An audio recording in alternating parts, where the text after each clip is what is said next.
Picture a Roman temple, gleaming with marble and gold, where priests in distinctive caps perform sacrifices and crowds gather for annual festivals, not to honor Jupiter or Mars, but to worship a man who once walked among them, an emperor who died and was declared a god by vote of the Roman Senate. So sit back, grab a cup of tea, and get ready to explore how the Romans turned their dead emperors into gods with temples, priests, and festivals in their honor. Discover why this practice was as much about politics as religion. Understand how the Senate decided which emperors deserved divinity and which deserved to have their very memory erased from history. And learn what the apotheosis ceremony, with its dramatic eagle released from the funeral pyre to carry the emperor's soul to heaven, reveals about how Rome blended power and piety in ways that shaped the ancient world. The idea of worshipping a human being as a god might seem strange to us today, even offensive to those raised in monotheistic traditions. But to the Romans, it made perfect sense.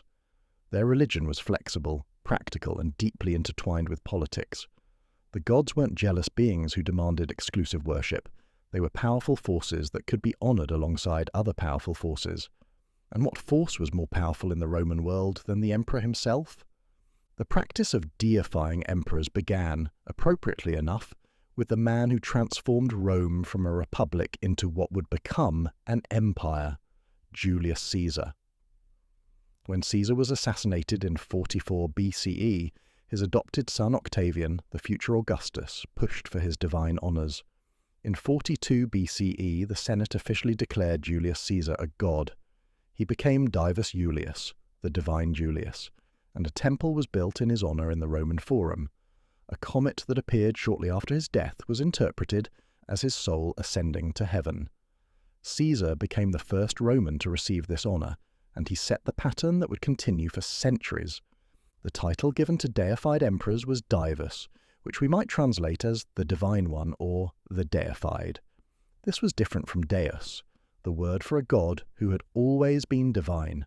Jupiter was a deus, Apollo was a deus.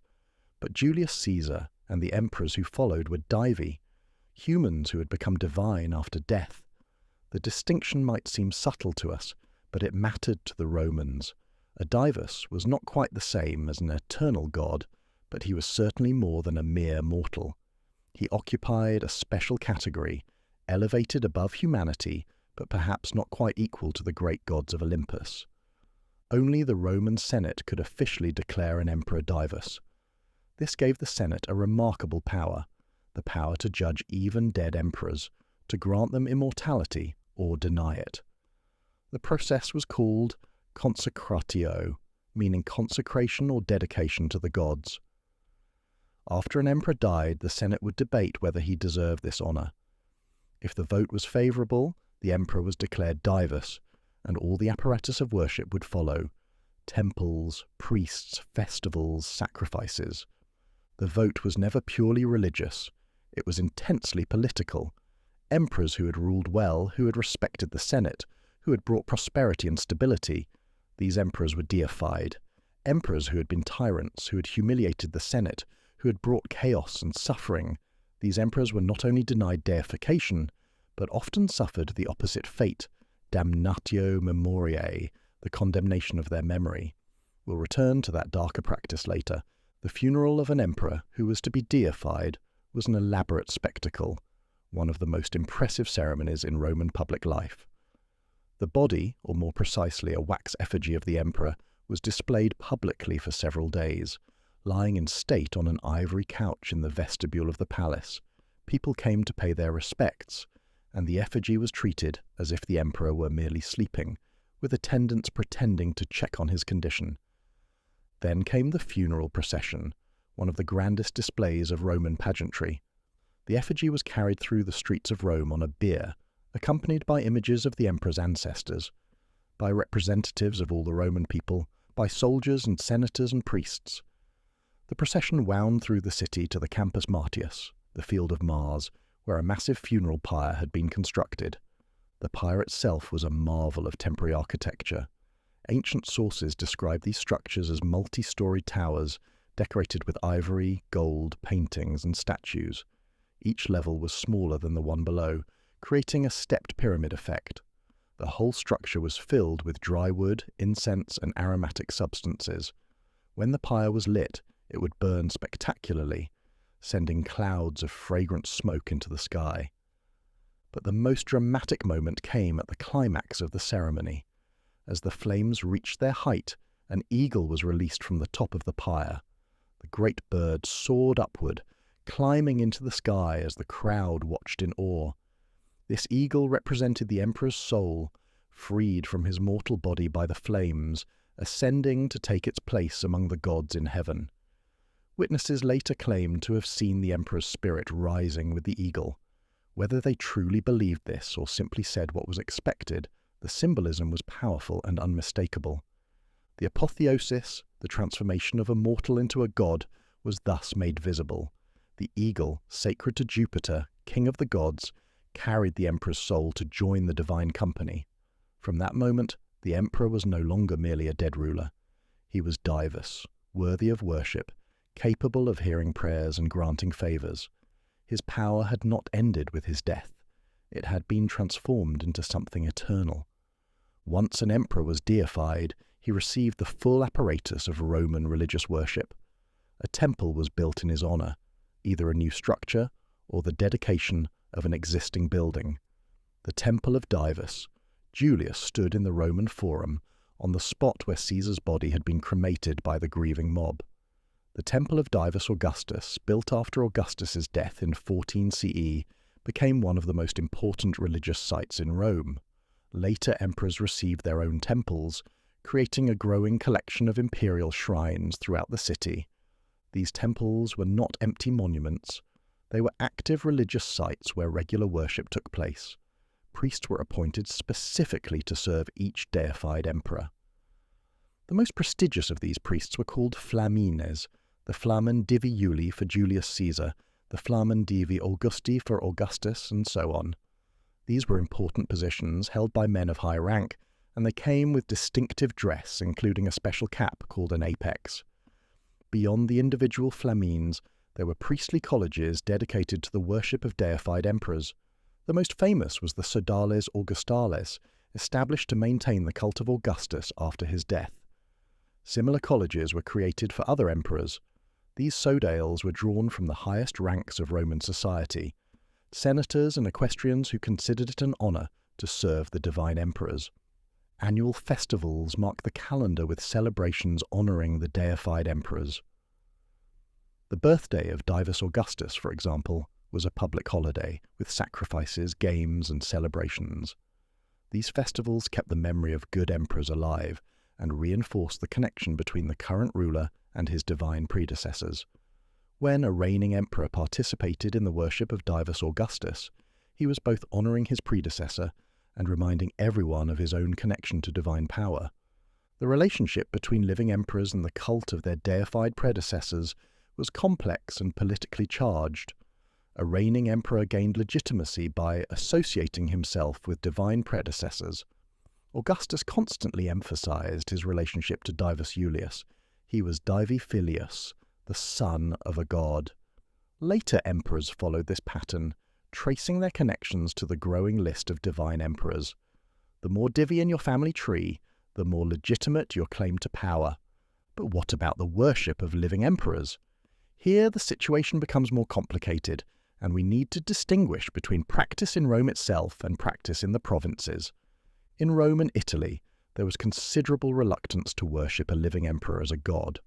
Augustus himself was careful to avoid this, understanding that Romans were sensitive about the difference between a republic and a monarchy, between a citizen and a king.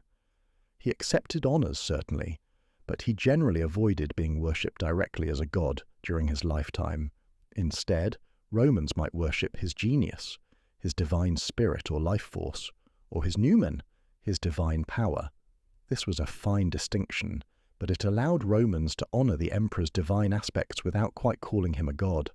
The provinces were different. In the eastern Mediterranean especially, people had long traditions of worshipping their rulers as gods. The Hellenistic kings who ruled after Alexander the Great had accepted divine honours, and their subjects saw nothing strange about it. When Rome conquered these regions, the local populations naturally transferred their reverence to the Roman emperor. Temples to Roma and Augustus sprang up across the Greek East, where the emperor was worshipped alongside the personified goddess of Rome. The imperial cult, as modern scholars call it, became one of the most important institutions binding the empire together. In every province, local elites competed to demonstrate their loyalty by building temples, organizing festivals, and serving as priests of the imperial cult. This was expensive, but it brought prestige and political advancement. A wealthy provincial who served as a priest of Augustus might gain Roman citizenship, access to the emperor, or other valuable rewards. The cult spread everywhere the Roman army and Roman administration went. In Britain, at the very edge of the empire, there was a temple to Divus Claudius at Colchester. In Syria, in Egypt, in North Africa, in Spain and Gaul, everywhere temples to the divine emperors proclaimed Roman power and encouraged Roman loyalty. The cult was a unifying force in an empire of tremendous diversity, providing a common religious practice that transcended local traditions. This is not to say that the imperial cult replaced traditional religions. Roman polytheism was remarkably flexible, and the worship of divine emperors simply added to the existing religious landscape. A Roman might sacrifice to Jupiter in the morning, visit a temple of Isis at noon, and make an offering at the shrine of Divus Augustus in the evening. There was no contradiction, no sense that honouring one god meant dishonouring another. The divine emperors took their place alongside the traditional gods, not in competition with them. Emperors were often associated with specific traditional gods. Augustus was linked with Apollo, the god of light, order, and civilization. Later emperors might be associated with Jupiter, Hercules, or other deities. These associations were expressed in art, in titles, and in the way emperors presented themselves. The line between being associated with a god and being identified as that god could become quite blurry. But not all emperors were deified. Some were denied this honour, and others suffered something far worse: damnatio memoriae, the condemnation of memory. This was the opposite of consecratio, a deliberate attempt to erase an emperor from history, to punish him even after death by destroying every trace of his existence. When the Senate voted for damnatio memoriae, the consequences were dramatic and thorough. The emperor's name was chiselled off inscriptions throughout the empire. His statues were torn down, or had their faces recarved to represent someone else. His coins were melted down or defaced. His acts were annulled.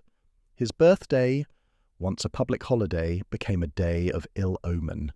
In extreme cases, even speaking his name became taboo.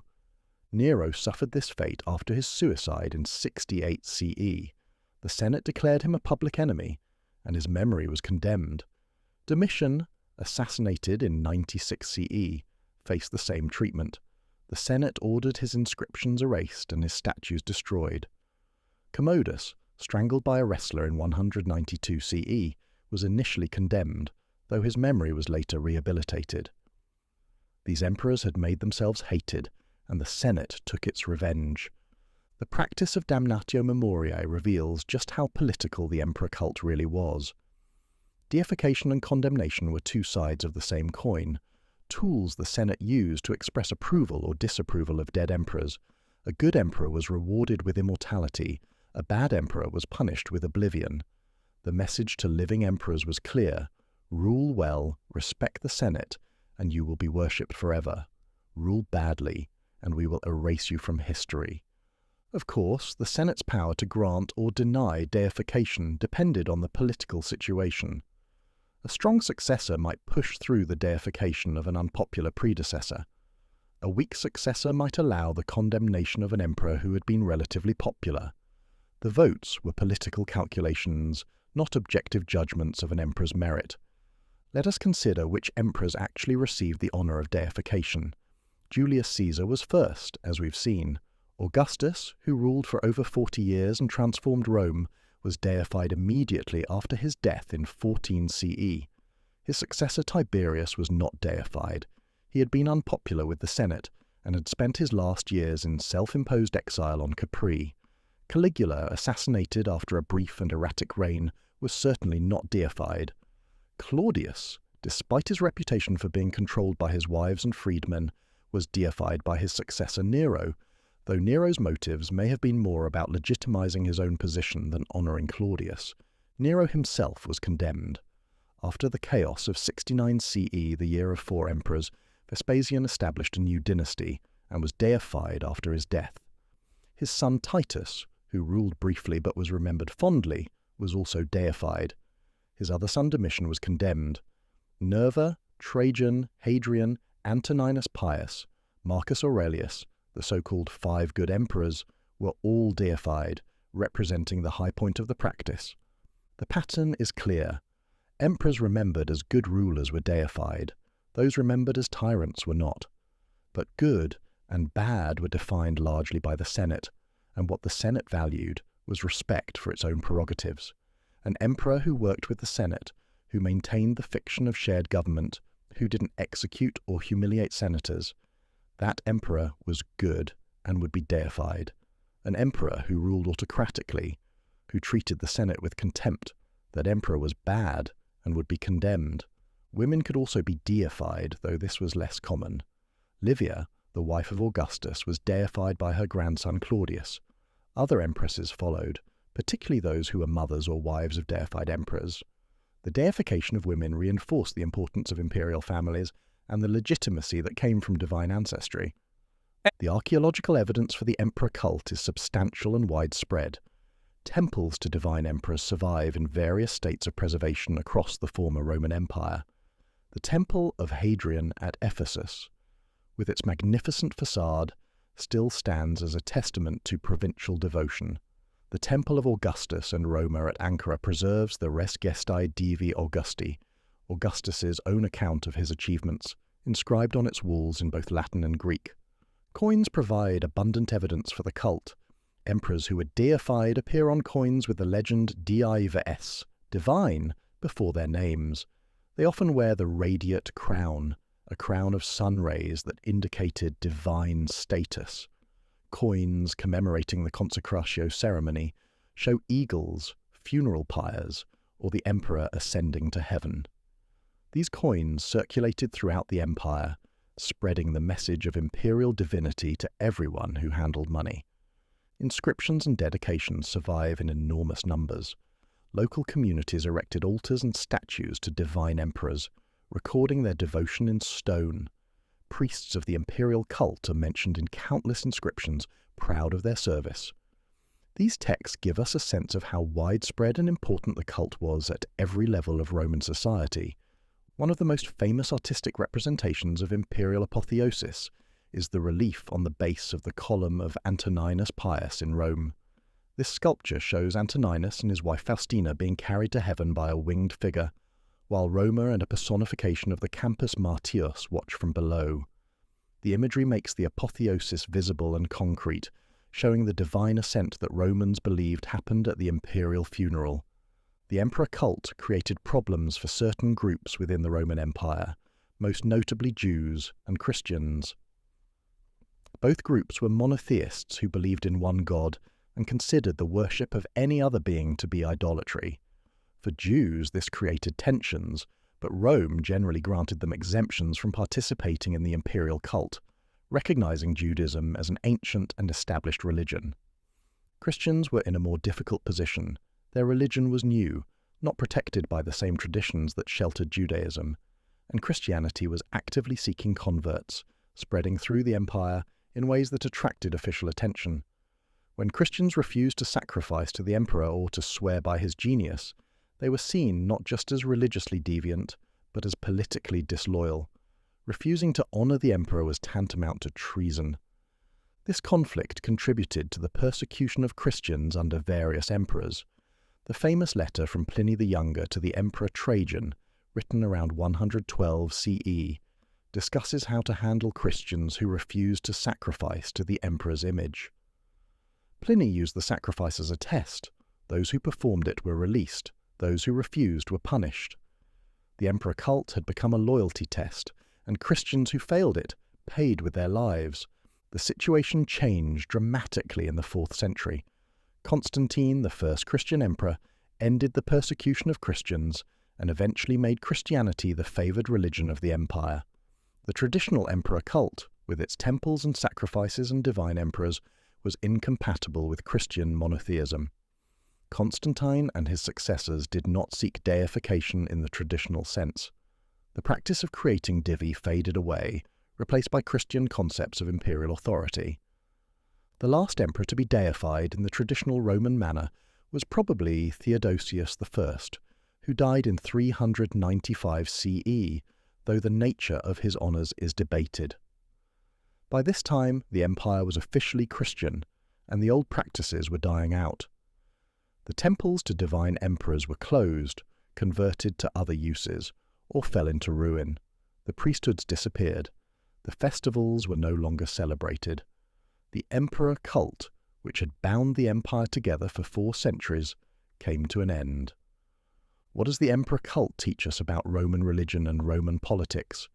First, it shows us how deeply intertwined religion and politics were in the Roman world.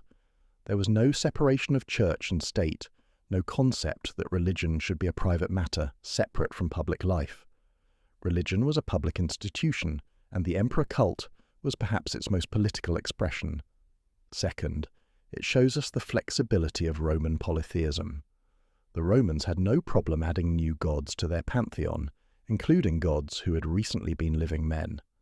This flexibility allowed Roman religion to adapt to changing circumstances, to incorporate new peoples and new ideas.